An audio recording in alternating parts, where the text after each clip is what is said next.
齐国后，项羽使出一文一武两大杀手锏来对付韩信，但龙驹战死，武社游说无功，两人都以失败告终。此时一向镇静的项羽真的慌了手脚。那么除了外交战之外，项羽还有什么牌可打呢？敬请关注系列节目《大风歌》第13集《十罪项王》。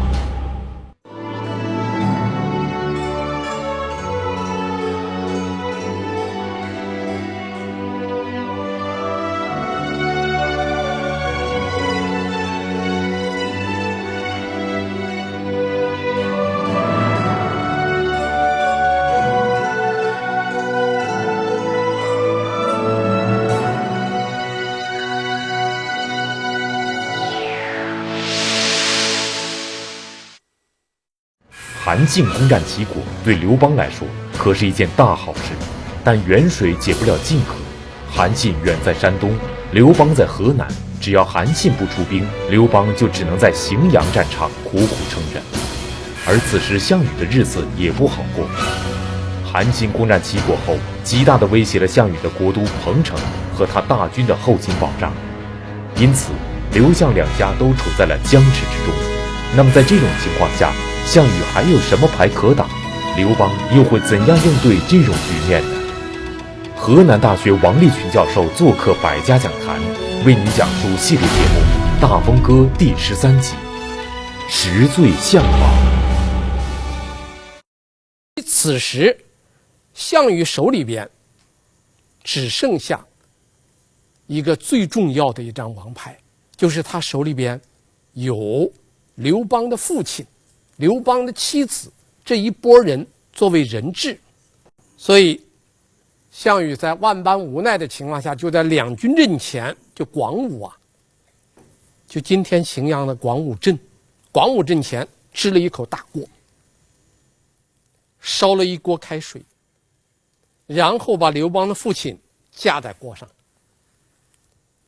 对刘邦讲了两句话：今不急下，勿烹太公。你不赶快投降，我把你爹给诛了。那么刘邦面对这个情况就是很为难的了。刘邦怎么讲呢？刘邦说：咱们两个曾经都是楚怀王的臣子，我们两个结拜过兄弟。因为咱们两个结拜过兄弟，实际上他两个年龄相差很大，相差24岁啊。刘邦比项羽大24岁啊，当然刘邦肯定是哥了，咱们俩是结拜过兄弟。吾翁即若翁，就是我爹就是你爹。必欲烹尔翁，则幸封我一杯羹。如果你要把你爹给烹了，那么我跟着一块儿喝肉汤。这个话一说，当然项羽一听就非常恼火，马上就要把太公扔到锅里边去。出来了一个人，打圆场解围。这个人是谁呢？项伯。项伯给项羽讲，他说：天下大事没有定，你现在急急忙忙把人家刘邦的爹给煮了烹了，这大事大局没有定啊，你将来不好交代。第二，凡是要天下的人，他都不顾家，他要天下他不会要家，就要大家不要小家。所以你杀了他，只增加了你和刘邦的仇恨，没有什么好处。刘邦不会因为他爹来投降，可以肯定了，人家已经说过了嘛，吾翁即若翁嘛。所以根据这个意见，你最好是别那么急。项羽一听有道理，就把太公给放了。这样一来，这个烹太公这件事就人质事件就结束了。但这件事情结束，并不等于刘项之间的结束。这个项羽这时候手里边已经没有牌了，所以项羽对刘邦又发起猛攻。在这个猛攻中间，刘邦最后就持不住阵了，刘邦就出来站到阵前来和项羽对话了。当然这个对话前面有一个小故事啊，这小故事就是项羽派出来挑战的人，总是被刘邦的神箭手射死，所以最后项羽急了，他亲自出马。那个神箭手啊，又出来射项羽，项羽瞪着眼睛一吼，那个神箭手吓得回去了，再也不敢出来了。所以刘邦一听说项羽出来了，只好自己出来给项羽对阵。刘邦这时候手里边是什么呢？刘邦手里边没有人质。刘邦对项羽的人质战、人质事件，他应对的是政治战。刘邦一口气列举了项羽的10大罪状，叫10罪项王，列了项羽10大罪状，非常有意思。我们先看刘邦列的第一条罪状。刘邦列的第一条罪状，简单来说就是2个字：赴约。什么叫赴约呢？就当年楚怀王有一个约定，谁先入关中，谁做关中王，我先进来。你最后让我到哪儿了？到蜀汉，到巴蜀给汉中去了，这叫赴约。罪一也，这就是第一条罪。这里边就有一个问题了，我们要分析的，这叫不叫罪？首先我们要肯定怀王之约是存在的，怀王当年确实立了个约定，谁先入关中定关中，谁做关中王。但是关中这个地方太重要了，涉及到刘项2个集团的核心利益，在这个情况下项羽不让步，所以项羽把它分到巴蜀。刘邦又通过张良，自己又亲自出马，向项伯行贿，最后拿了汉中。应当说项羽确实是赴约，就这件事，关中王这件事，项羽赴约了，但这叫不叫罪，大家可以判断啊。这涉及到2个集团的核心利益的时候，谁都不会让步。这是我要讲的第一点。第二点，项羽赴约，刘邦赴约不赴约呢？刘邦进入关中的时候打瑶关，他先派人利益基、陆嘉2个人给瑶关的秦将约定，联合起来灭秦，送了人家很多东西，行贿。等人家答应联合的时候，突然中间发动袭击，把人家给灭了。这也是赴约啊。所以赴约对于军事战争的双方来说，赴约是个很常见的，这个时候你不能够用道德东西来衡量了。这是项羽的第一罪。这一罪我的看法说，项羽确实赴约，但是这属于战争行为，涉及到2个集团的核心利益，不会让步。第二桩罪是什么呢？刘邦给项羽的第2桩罪就是你杀了宋义，然后自立为上将军。这件事发生在楚怀王派刘邦西行入关，派项羽随宋义北上救赵的时候。宋义是楚怀王非常信任的人，他让他做上将军，让刘邦西行入关，让项羽做宋义的副将。结果项羽把宋义给杀了，夺了军权。确实有这么回事，杀宋义确有其事。这叫不叫罪呢？这里我们要看几点。第一，项羽为什么要杀宋义？第二，项羽该不该杀宋义？这个杀宋义实际上它是项羽和楚怀王矛盾激化的一个表现。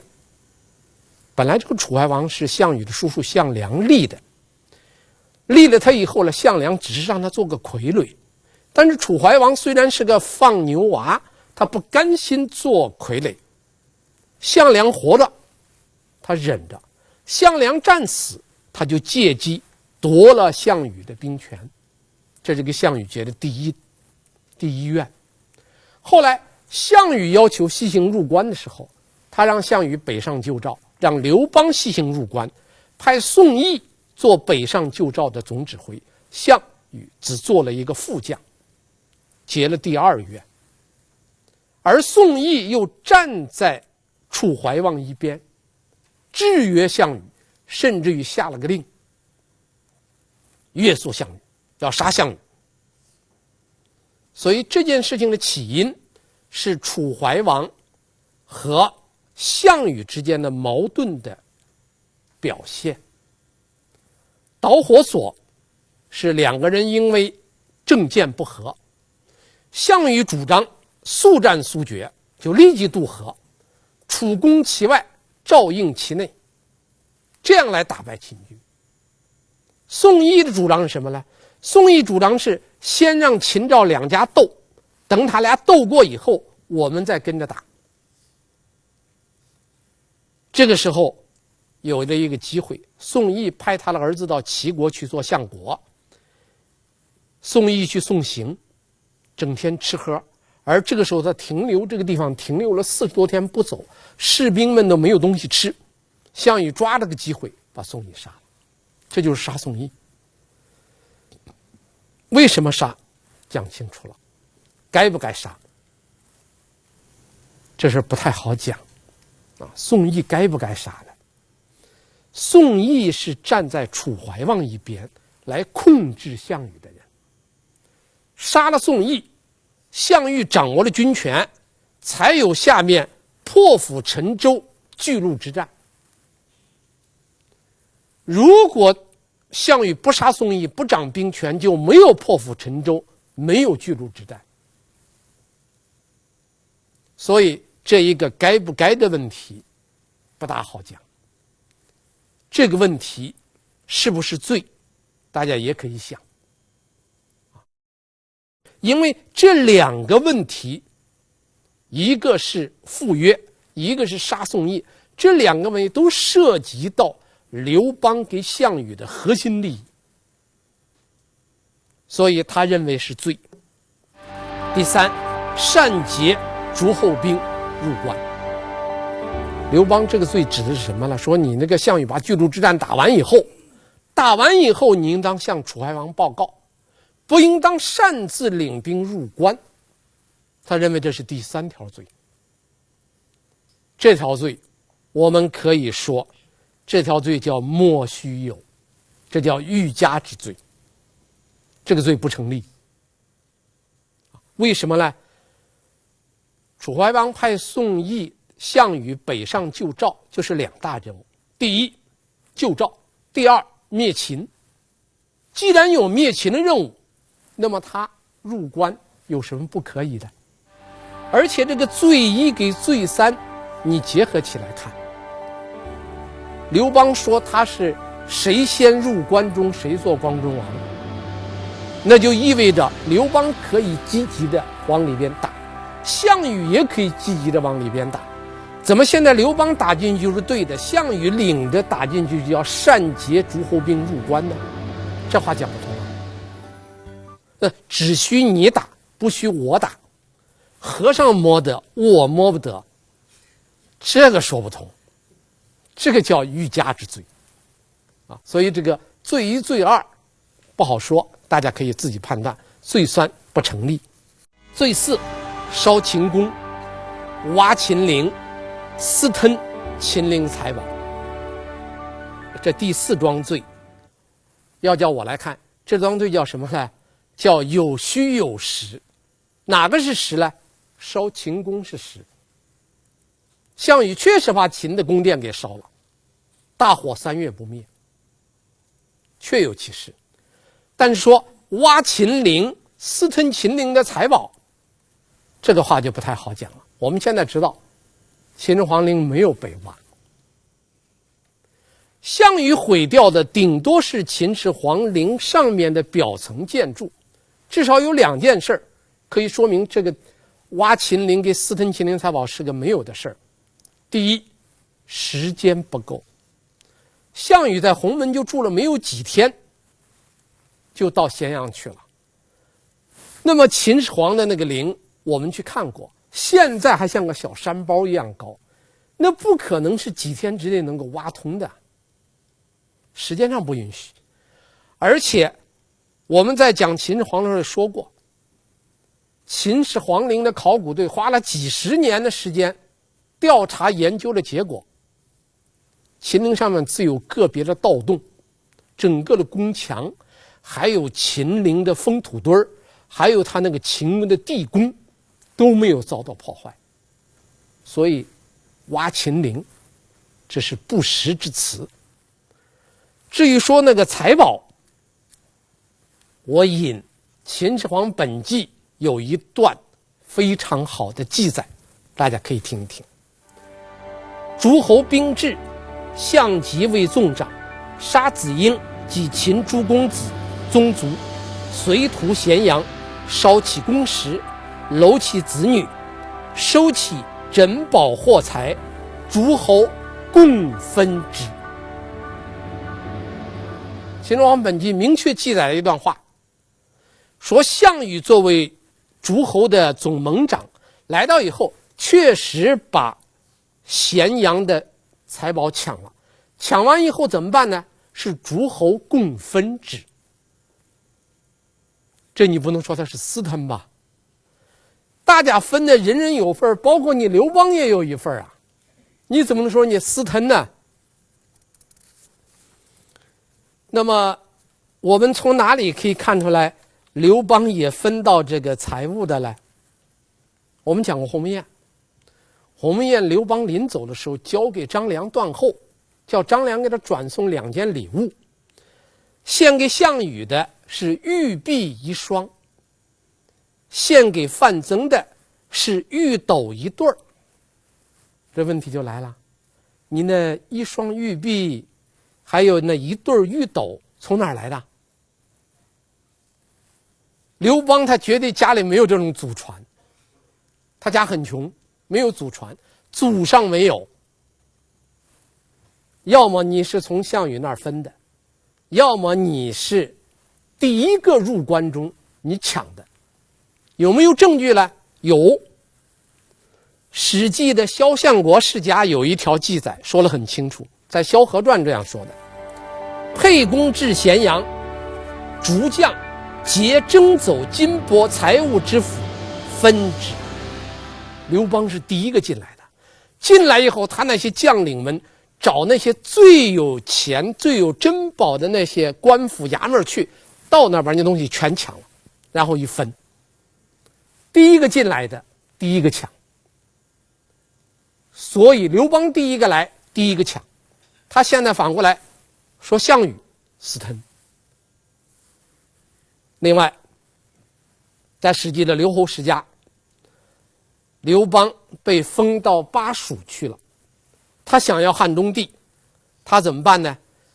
他给张良赏了2样东西，一个是金100亿，一个是竹2斗，光那个竹子赏给张良赏了2斗。咱们知道现在一颗竹子都价值连城啊，一颗竹子都很贵重了。你想想2斗竹子赏张良的，要刘邦只有2斗，他绝不会都给张良，他要给张良2斗，我估计他至少有10斗，得有个10斗8斗的，都给了你自己一点不是没了吗？还有陈平的传中间说，陈平行反间计的时候，刘邦给了他多少东西了？金4万斤，当时的金就是铜啊，4万斤铜也不得了啊！你算算4万斤铜，按今天的牌价算算多少？得10个亿以上。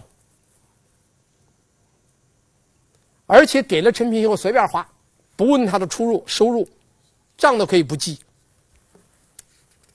哪儿来这么多东西啊？又是玉璧，又是玉斗，又是2斗竹子，又是4万斤金，全是抢的，不是抢的就是分的。自己抢可以，别人抢是罪。这就是刘邦很厉害的地方啊！第5桩罪，杀子婴，杀秦王子婴也是罪。杀子婴这件事现在有3种看法。刘邦认为是罪，我们当代的很多学者认为项羽杀子婴是报仇，是因为仇，这不是罪，这是仇。为什么呢？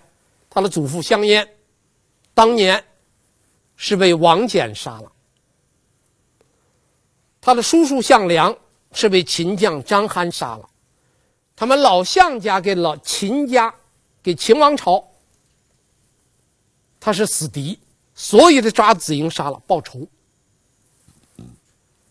现在我提出第3种看法，一个说是罪，一个说是仇，其实还有一种看法，这叫什么呢？杀子婴是防止不测，因为子婴不是个一般的人。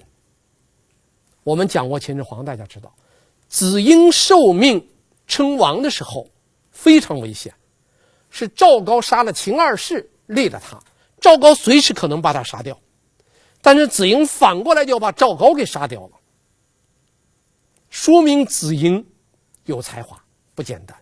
能杀赵高的人，你看赵高杀了多少人？杀了扶苏，杀了李斯，杀了秦二世，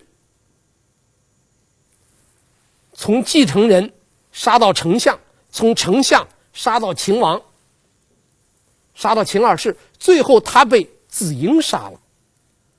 所以子婴不是个一般的人。杀了赵高以后，立即派兵到瑶关阻止刘邦入关。子婴不是个等闲之辈啊！而且曹无伤告密中间说了很清楚，沛公欲望关中，使子婴为相。刘邦还要用他为相，说明子婴还很能干，他有可能将来被刘邦所用。所以项羽杀了他，是为了将来他免生后患。这是第3种说法。我认为第3种说法有一定的道理。所以杀子婴是不是罪呢？大家也可以考虑。这是第5桩罪。第6桩罪叫坑秦族，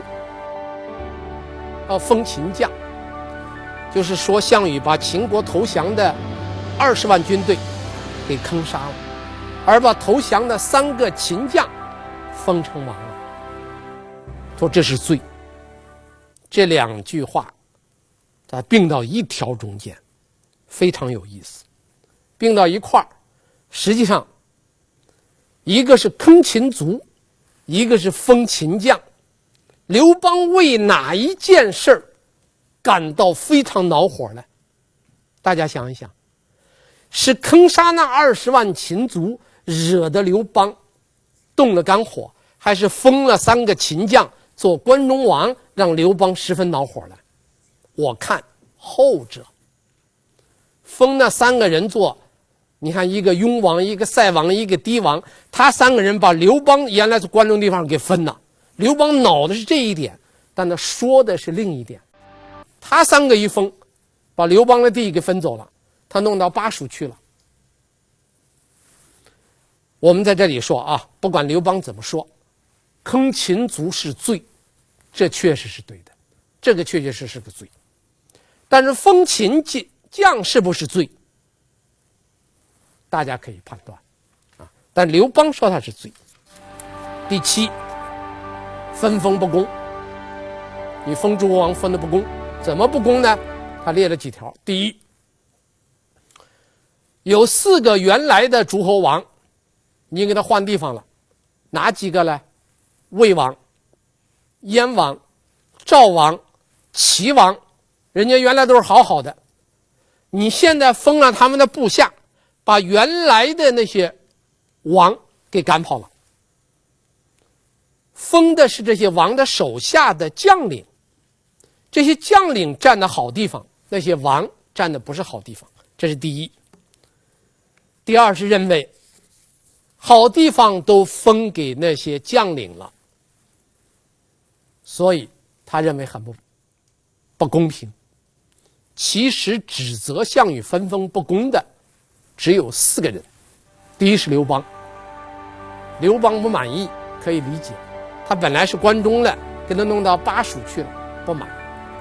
第二个是陈馀，陈馀不满也可以理解，他原来跟张耳2人功劳一样，但后来他因为赌气不干了，所以最后项羽封给他3个县，没有封王。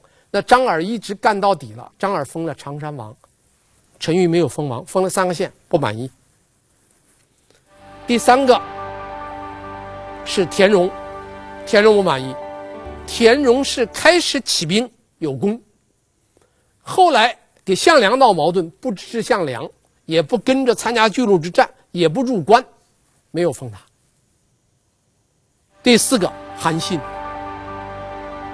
韩信说项羽分的不公，那是为了讨好刘邦。所以以我今天看来，项羽的分封大体是公平的。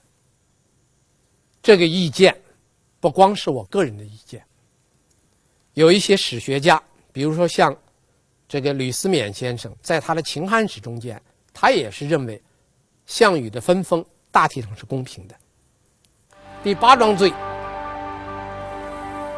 叫逐义帝、夺韩地、亡梁楚，包含了3条。第一，把义帝赶跑了，就原来的楚怀王熊心从彭城赶走了，这叫驱逐义帝，这是第1条。第2条是把韩王城的地方给夺了，驱逐义帝是真的，但是赶走韩王城是因为韩王城他手下有一个重要的谋士张良一直在帮助刘邦，项羽很恼火，因此呢不让韩王城回国，后来把他杀了。杀了以后，但是韩地项羽并没有要，封给一个人，另一个人去了。第3点就是梁楚9郡项羽自己封给自己了。刘邦特别不满的就是你项羽一个人独占了梁楚9个郡，这一条啊3件事儿，驱逐义帝这件事是真的，是不是罪我们可以讨论。第2条，夺韩王城的地，那是有原因的，这是刘项2家的矛盾导致的。至于项羽把梁楚9郡封给自己，我觉得应当指出2点。第一，项羽功劳非常大，在整个反秦中间立了大功。第2，他自封为西楚霸王，他得有支撑西楚霸王的实力啊，这梁楚9郡就是支持他的实力。你比如刘邦，刘邦建国以后封了7个异姓诸侯王，还给自己留了15个郡，不管谁当头，谁都要给自己留下来一大块好地方，让自己能够驾驭这个天下，可以理解。作为项羽来说，这是应该的；作为刘邦来看，那叫罪。第9，杀义帝。关于这个杀义帝这件事啊，我这样看，这个杀义帝这件事呢，应当说义帝之死确实是项羽所为，但是史书记载有许多相矛盾的地方，我们提出来2点。第一，真凶难辨，史书记载的杀义帝的凶手差别太大。项羽本纪和高祖本纪都记载杀义帝的是临江王和衡山王，是这2个王所为。但是秦部列传记载的是杀义帝的是秦部，是他一个人，九江王秦部等人杀了义帝，这样就有了3个王了。所以《资治通鉴》干脆把这3个王合到一块儿，但是在《汉书·高帝纪》中间记载不是这样，《汉书·高帝纪》就说秦布一个人杀的，把那个等字也去掉了。所以真正的凶手我们到今天不知道是谁。临江王、衡山王、九江王3个人都有嫌疑，嫌疑最大的九江王秦布，但是史书记载并不清楚，所以我们叫真凶难辨。第二个问题在什么地方呢？在矛盾重重。如果说秦布是主要的凶手，有一件事儿不好解释。刘邦不是彭城打败了吗？打败以后，他派了一个使者出使到秦布那儿，策反秦布，就策动秦布造反。这个人到了秦布跟前以后，就大讲项羽不好，其中有一条就说：复置不义之名，以其背盟约而杀义帝。他派的使者指责项羽的其中一个重要的方面就是杀义帝。这个话不好理解。假如秦布真是凶手的话，派取一个策反的人在他的面前大谈杀义帝的事儿，那不是当面打秦布的脸，揭秦布的短吗？你怎么能让人家秦布来真心判处呢？不好理解。一个是大讲杀义帝，另一个秦布是毫无反应。假如凶手真是秦布的话，秦布该有反应啊，秦布没有反应。第10罪是什么呢？叫大逆不道。这一条啊说得很有意思，说了4点。什么叫大逆不道呢？第一，为人臣而弑其主，这指的什么？杀义帝的事儿。第二，叫杀以降，杀已经投降的，这指什么呢？杀秦王子婴，这叫杀以降；坑秦族也叫杀以降，这叫杀以降。第三，叫为政不平，主约不信，就是赴约。所以这个罪实际上是个小节啊，整个项羽10大罪状的一个小节。最后我们应当把这10条罪状合起来看一下啊。这10条罪状中间，真正能够列为罪状的只有第6，坑秦族，这确实是罪。这样一来，我们刚才讲了10条，我们认定是罪的2条，或者叫1条半。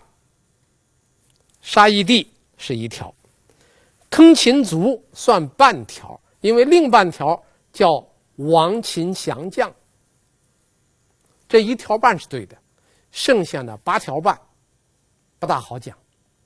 但是从这一个事件可以看出来，刘邦在楚汉战争中间非常高明的一点是他善于打政治牌，他把不是罪的说成是罪，把在罪和错之间的，罪和错是不一样的，错事跟罪可是两码事啊。他把罪和可罪可错的都说成是罪，甚至于把不是罪的说成是罪，说明这个人会玩政治，这个人确实会讲。要论讲，项羽绝对不是他对手，他讲的呱呱叫，那项羽怎么办呢？项羽的办法就是你讲的呱呱叫，我给你放个冷箭啊！刘邦在那滔滔不绝地站在那儿，隶属项羽10大罪状，说的正有劲儿的，项羽埋伏的弩机箭射中刘邦的胸口，这一箭是刘邦的一个致命伤。刘邦62岁死亡，跟这一箭伤很有关系。两军对垒，刘邦在那滔滔不绝的演说，一箭射中胸口，人们都看见了。刘邦的反应是什么呢？一射中胸口，刘邦立即握住他的脚，射中胸，他去应该捂这个地方，他捂着脚，喊了4个字：搂中五指。就说敌人射中了我的脚趾头，实际上是一支冷箭射中胸口，他射中胸口，立即抱着脚趾头说射中我指头了。这叫什么？反应快，应变快，谎话即兴表演，谎话脱口而出，脱口秀。